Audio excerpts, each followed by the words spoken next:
Hello everyone, welcome to my YouTube channel Naveen classes in Gorakhpur. और मैं आज आप लोगों को फिजिक्स से रिलेटेड आज क्वेश्चंस मतलब आज क्लास 10th का फर्स्ट फिजिक्स का फर्स्ट चैप्टर जो प्रकाश का परावर्तन तथा अपवर्तन है, आज हम उसके बारे में आपको बताने वाले हैं। और एकदम जो बेसिक से जो स्टार्ट करना होता है क्लास 10th का फिजिक्स, वो मैं आपसे आपसे स्टार्ट कर रहा हूँ आज से। और मेरा आपका पहला चैप्टर है प्रकाश। फिजिक्स में पहला प्रकाश का परावर्तन तथा अपवर्तन। हम लोग जानेंगे कि प्रकाश के परावर्तन तथा अपवर्तन में पहला टॉपिक मैं आपका एकदम टॉपिक वाइज क्लियर कराऊंगा। तो पहला आज मेरा टॉपिक रहेगा प्रकाश क्या होता है, प्रकाश क्या होता है। फिर मैं दूसरा टॉपिक आपको बताऊंगा कि प्रकाश का परावर्तन क्या होता है। क्या बताऊंगा? प्रकाश का परावर्तन क्या होता है, मतलब जिसको हम रिफ्लेक्शन ऑफ लाइट बोलते हैं। क्या बोलेंगे? Reflection of light.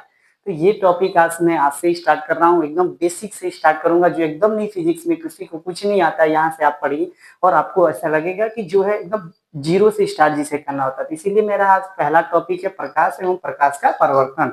और बाकी नेक्स्ट वीडियो में मैं आपको इस स्फेरिकल मिरर से मतलब दर्पण से आपका जो है गोली दर्पण से क्वेश्चन जो है वो वीडियो पढ़ेंगे। पर आज का टॉपिक हमारा ये है कि प्रकाश क्या होता है, प्रकाश का परावर्तन क्या होता है। चलिए मैं आपको पढ़ाता है प्रकाश के परावर्तन तथा अपवर्तन के नियम में। अभी आपको यहाँ से मैं आपको बताऊंगा कि प्रकाश क्या होता है। प्रकाश वह ऊर्जा है जिसके द्वारा हम वस्तुओं के क्या कर सकते हैं, देख सकते हैं। हाँ, प्रकाश क्या है? वह ऊर्जा है जिसके द्वारा हम वस्तुओं को क्या कर सकते हैं, देख सकते हैं। देखिए, प्रकाश वह ऊर्जा है जिसके द्वारा हम वस्तुओं को क्या कर सकते हैं, देख सकते हैं। यहाँ पे दिया है प्रकाश क्या है? वह ऊर्जा है जिसके द्वारा हम वस्तुओं को देख सकते हैं। ये होता है। फिर कह रहा है कि प्रकाश के गुण हम बताएंगे। प्रकाश का तो कोई ना कोई गुण तो होगा ही। तो वही कह रहा है प्रकाश एक सीधी रेखा में गमन करता है, मतलब प्रकाश एक सीधी रेखा में क्या कर सकता है, रेखाओं में वो गमन करता है।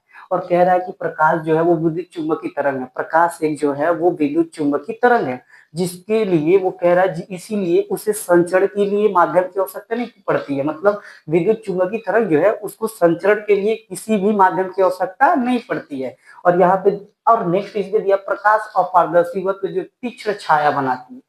रियल है। आप यहाँ पे कोई भी ऑब्जेक्ट मतलब कोई भी वस्तु रखो, उस पर प्रकाश पड़ेगी तो उसके बैक में जरूर उसका छाया तो बनेगा, वो तीक्ष्ण छाया बनाती है। नीचे दिया प्रकाश की चाल। निर्वात में प्रकाश की चाल जो होती है बाबू, वो सबसे अधिक होती है। निर्वात में प्रकाश की चाल सबसे अधिक होती है।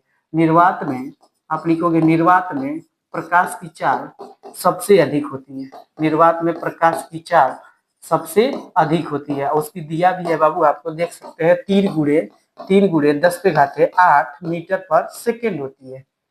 3 × 10⁸मीटर पर सेकेंड होती है। यहाँ पे 3 × 10⁸ मीटर पर सेकेंड। यहाँ दिया है प्रकाश की चाल, यहाँ ऊपर कर देते हैं। आप देखिए इसमें दिया है कि प्रकाश की चाल निर्वात में सबसे अधिक होती है। अब कितना होती है वो? 3 मतलब कह रहा है कि 1 सेकेंड में जितना वो ट्रेवल, 1 सेकेंड में वो कितना जाएगा? 3 × 10⁸ अब आएगा हमारा नेक्स्ट टॉपिक इसी में कि प्रकाश का परावर्तन। वैसे तो आपको समझ में आ गया कि प्रकाश क्या होता है और प्रकाश के गुण क्या होते हैं। ये आप एकदम यहाँ से लिख भी सकते हैं, एकदम बेसिक से आप अपना जो है नोट्स भी बना सकते हैं। और यहाँ पे हम आगे से आगे टॉपिक, अगला टॉपिक हमारा जो है वो है कि कह रहा प्रकाश का परावर्तन। प्रकाश परावर्तन क्या होता है? प्रकाश का परावर्तन जो एक चिकना तल, जैसे कि मैं आपको यहाँ फिगर से समझाता हूँ प्रकाश का परावर्तन। अगर प्रकाश के परावर्तन में हम ये देखेंगे, इसको इरेज करते हैं और आपको हम प्रकाश के परावर्तन को एकदम अच्छे से समझाते हैं। प्रकाश का परावर्तन, प्रकाश का परावर्तन। आइए हम ये समझते हैं प्रकाश का परावर्तन। परावर्तन क्या होता है? जैसे ही कोई किरण आएगी, जैसे मैं आपको एक प्लेन सरफेस बनाता हूँ। क्या बनाता हूँ? प्लेन सरफेस बनाता हूँ। ये देखिए, ये मैं एक प्लेन सरफेस बनाता हूँ और प्लेन सरफेस में आपको प्लेन सरफेस,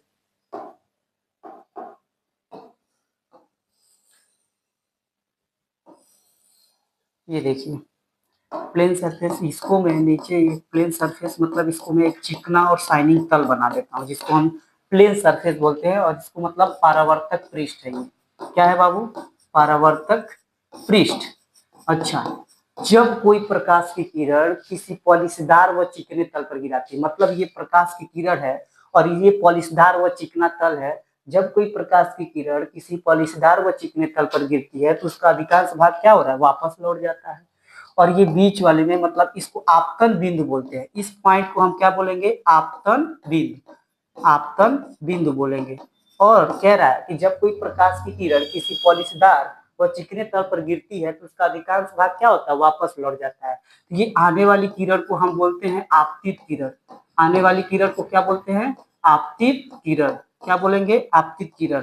और जैसे ही आपतन बिंदु पर पड़ी वो रिफ्लेक्ट हो गई। जब रिफ्लेक्ट हो गई इसको हम बोलेंगे परावर्तन, परावर्तित किरण। क्या बोलेंगे? परावर्तित, परावर्तित किरण। क्या बोलेंगे इसको? परावर्तित किरण। अब क्या आता है, जैसे कि जो आपतित किरण और इसको हम बीच वाला जो होता है ये जो आया इसको हम बोलेंगे अभिलंब। ये क्या है बाबू? अभिलंब।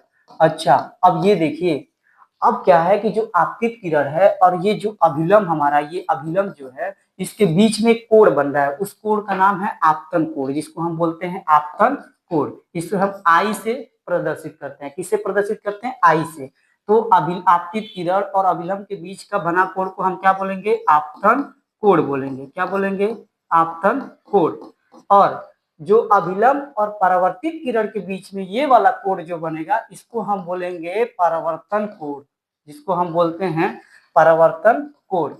परावर्तन कोण, परावर्तन कोण।